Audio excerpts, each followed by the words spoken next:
Let's get right into it. Number 7. Earth's magnetic flip countdown. If Earth were a massive ship sailing through storms of cosmic radiation, the magnetic field would be its armor plating. The problem is that armor isn't fixed. The churning molten iron in the outer core works like a planetary dynamo, and sometimes it changes rhythm, making the north and south poles drift, weaken, and eventually reverse every few 100,000 years. Ancient basalt holds the proof. Magnetite crystals freeze into alignment when lava cools, leaving behind a geological logbook of past flips. The real danger isn't a single on-off switch, it's the prolonged chaos in between. Over thousands of years, the poles wander, multiple local poles can pop up, and weak field regions, like today's South Atlantic anomaly, expand. The immediate effect wouldn't be apocalypse, but modern disruption. Satellites taking heavier radiation doses, sensors glitching, navigation drifting off course, and geomagnetic storms inducing damaging currents in power grids, leading to potential blackouts. This is not a doomsday scenario, it's a resilience scenario. The smart approach is active adaptation, infrastructure, hardened transformers against geomagnetically induced currents, and design satellites to withstand weak field crossings. Navigation. Blend multi-constellation GNSS with inertial and cartographic backups. Update magnetic models in real time for aviation and shipping. Monitoring. Expand ground-based magnetometer networks and integrate space weather alerts into operational procedures. The key point: life has survived countless flips. Our real test will be whether our engineering discipline and risk communication keep pace with the change. We need to replace "when will it flip" with "when the field shifts dramatically, will our hospitals, grids, and transportation keep running safely?" That answer depends entirely on the systems we start building now. Number 6. Skyquakes' Thunderous secret. No clouds, no thunder. Just a deep, dry, concussive boom that rattles windows and makes you look up in alarm. Skyquakes have been documented across the world for centuries, under dozens of local names. Science has puzzle pieces, but no full picture. The most plausible explanation is multiple mechanisms plus atmospheric amplification.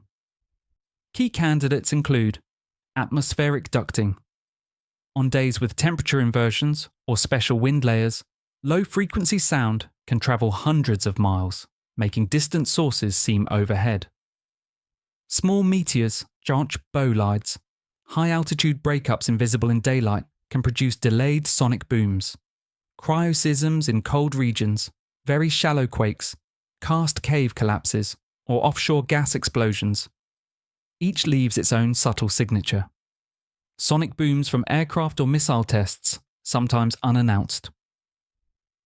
What we need is a citizen science protocol. Record exact time, GPS synced, direction, and weather. Capture audio, phone mics pick up low-frequency rumbles. Cross-check seismic logs, launch schedules, meteor tracking. Upload reports into an open multi-point comparison database. Most skyquakes are harmless. The fear comes from not knowing. But if a boom is accompanied by a shockwave, glass breaking, objects falling, step away from windows, check for gas leaks, and notify local authorities. For coastal or military-adjacent cities, low-cost infrasound arrays coupled with weather data could quickly turn a folk mystery into a measured, explained phenomenon. Number 5. Earthquakes' eerie lights. Smartphones have captured strange glowing veils, floating fireballs, and rippling sheets of light in the moments before or during earthquakes. Some people leap to UFO theories. Science cautiously treats them as Earth-generated luminescence linked to rock strain near faults. 3 leading hypotheses. Piezoelectric effect. Minerals like quartz generate voltage under stress. A large fracture zone could release enough charge to ionize air locally. Positive hole theory. stress freeze charge carriers inside crystals. They migrate to the surface and electrify the atmosphere. Electrical arcing from damaged infrastructure, a false signal that needs to be separated from natural emissions. The challenge is rarity and inconsistency. Not all quakes produce lights. When they do, they're more common near rift zones or pull-apart faults. Timing can be seconds to minutes before shaking, tempting for early warning but unreliable. The practical approach: don't panic if you see strange lights. Immediately take standard earthquake safety action. Promote all-sky camera networks and low-cost electric field sensors in quake-prone regions. Distinguish natural emissions from power grid faults by cross-checking blackout maps, emission spectra, and local fault maps. The real value here isn't turning earthquake lights into a magic predictor. It's recognizing that complex systems leak signals before failure. Even if EQLs alone can't warn us, combining them with seismic, GPS deformation, radon, and EM data could make early warning systems more robust. Number 4. The Anesthesia Enigma. General anesthesia is one of medicine's quiet miracles, taking someone from full awareness to complete sensory silence in minutes. Yet the deep mechanism is still unclear. Instead of flipping the brain off, anesthesia shifts it into a different network state. Long-range connectivity, especially between the cortex and thalamus, collapses, neural oscillations change, and information integration breaks down. At the molecular level, most anesthetics enhance inhibition via GABA-A and/or reduce excitation via NMDA, but that's surface detail. Evidence points to changes in cell membrane organization, specifically lipid rafts, that rearrange key proteins, altering neuron excitability. On the network scale, brain regions become locally over-synchronized but globally disconnected, like a city whose neighborhoods hum but whose highways are barricaded. Rare but real is intraoperative awareness. Modern practice mitigates this with multi-channel monitoring, anesthetic gas levels, autonomic reflexes, neuromuscular stimulation, and sometimes EEG indices. Patients play a role too, by sharing any drug sensitivities or unusual sedation histories. The beauty of this mystery is that it keeps science humble. It pushes for safer, more selective drugs, smarter dosing algorithms, and gentler recovery. And it's a reminder: the human brain, a piece of matter telling itself, "I am me," can fall silent with just a network rhythm change. Number 3. Earth's greatest reset. Over 250 million years ago, Earth's biosphere hit a near reset. Roughly 90% of marine species and 70% of land species vanished.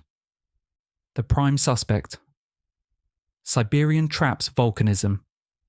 An eruptive province so vast it dwarfed modern nations, belching CO2, SO2, and possibly methane into the atmosphere in repeated pulses over hundreds of thousands of years. This wasn't a single catastrophe, it was a cascade. Rapid heating, ocean deoxygenation, acidification, and toxic algal blooms. Ecosystems collapsed in waves, some abruptly, others in slow-motion die-offs. Recovery took millions of years, but survivors evolved into the ancestors of dinosaurs and mammals. From a systems view, it's a textbook case of thresholds and feedback loops. Earth's climate machinery has stabilizers, but when pushed too far, it can flip states and resist returning. Today, our CO2 rise is faster than almost any known in geological history. The parallel isn't perfect, but the echo is there.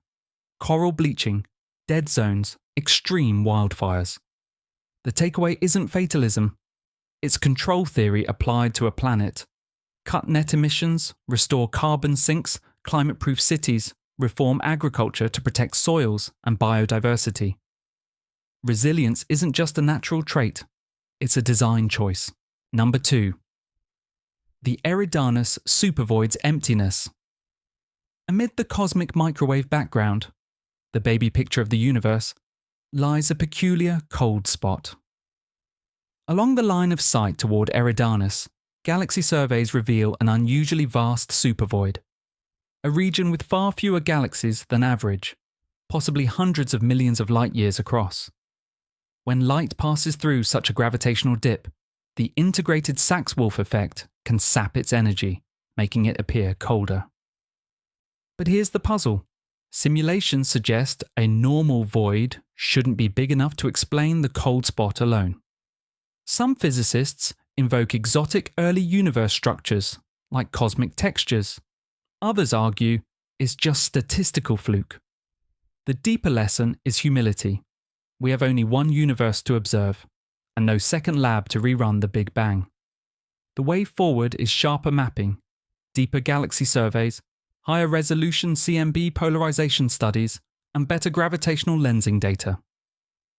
Whether the Eridanus void is a seam in the fabric or a clue to new physics, the value lies in turning suspicion into measurement. Number 1. Black holes crushing heart. Einstein's general relativity predicts that enough mass in a small enough space will warp spacetime into a black hole, bounded by the event horizon, the point of no return. Deep inside, the math points to a singularity of infinite density where space-time curvature blows up. But infinity in physics is usually a red flag. It means our theory has reached its limit. Bridges between relativity and quantum mechanics are still under construction. Candidates include loop quantum gravity. Space-time is discrete at the Planck scale, replacing the singularity with a finite ultra-dense Planck star that may one day rebound. Fuzzball theory from string theory. Black holes are tangles of strings without a central point, sidestepping the information paradox. Firewall hypothesis.